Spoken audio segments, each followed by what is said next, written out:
Hello friends, నేను మీ శ్రీదేవిని. Welcome to recipe box Telugu channel.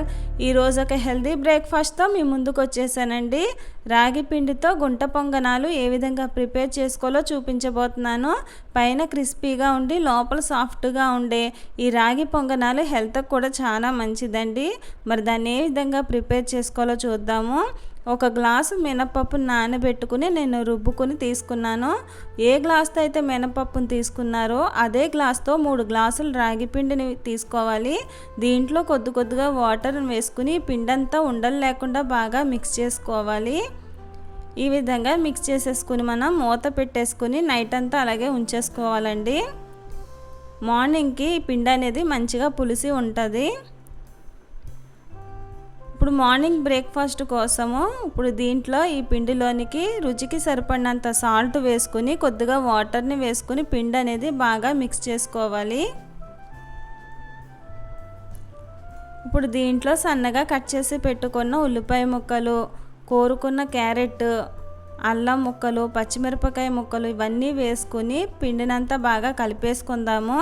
ఇవన్నీ వేసుకోవడం వల్ల గుంట పొంగనాలు తినేటప్పుడు చాలా బాగుంటుందండి, టేస్ట్గా కూడా ఉంటాయి. ఇప్పుడు స్టవ్ వెలిగించుకుని గుంట పొంగనాలు ప్యానం పెట్టేసుకోవాలి. దీంట్లో కొద్దిగా ఆయిల్ వేసేసుకుని మనం గుంట పొంగనాలు వేసుకోవడానికి పిండిని ఇలాగా స్పూన్తో కొద్దిగా తీసుకుని వేసుకోవాలి. ఇది ప్రిపేర్ అవ్వడానికి పెద్దగా టైం కూడా పట్టదండి. ఇప్పుడు దీనిపైన మూత పెట్టేసుకుందాము. ఒక 3 నిమిషాల తర్వాత చూద్దాం. ఈ రెండో వైపును కూడా తిప్పేసుకోవాలి. జాగ్రత్తగా స్పూన్తో తిప్పుకోవాలండి.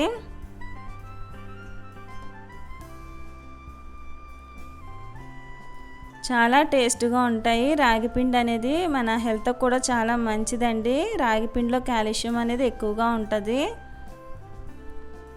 ఈ విధంగా స్పూన్తో మొత్తం పొంగనాలన్నీ మనం తిప్పేసుకుని మూత పెట్టుకుని మరొక 2 నిమిషాల సేపు ఉంచుదాము. 2 నిమిషాల తర్వాత గుంట పొంగనాలు అనేవి రెడీ అయిపోయింది. ఇప్పుడు మనం వీటిని ప్లేట్లోకి తీసేసుకుందాము. మరి నేను చేసిన ఈ గుంట పొంగనాల రెసిపీ అనేది మీకు నచ్చినట్లయితే ప్లీజ్ లైక్ చేయండి, కామెంట్ చేయండి. ఈ వీడియోని మీ ఫ్రెండ్స్కి, ఫ్యామిలీ మెంబర్స్కి షేర్ చేయండి. ఎంతో టేస్టీగా ఉండే ఈ గుంట పొంగనాలు పల్లీ చట్నీ కానీ, టమాటో చట్నీ కానీ ఏ చట్నీతో తీసుకున్నా చాలా బాగుంటుందండి. మరొక మంచి రెసిపీతో నా నెక్స్ట్ వీడియోలో కలుస్తాను.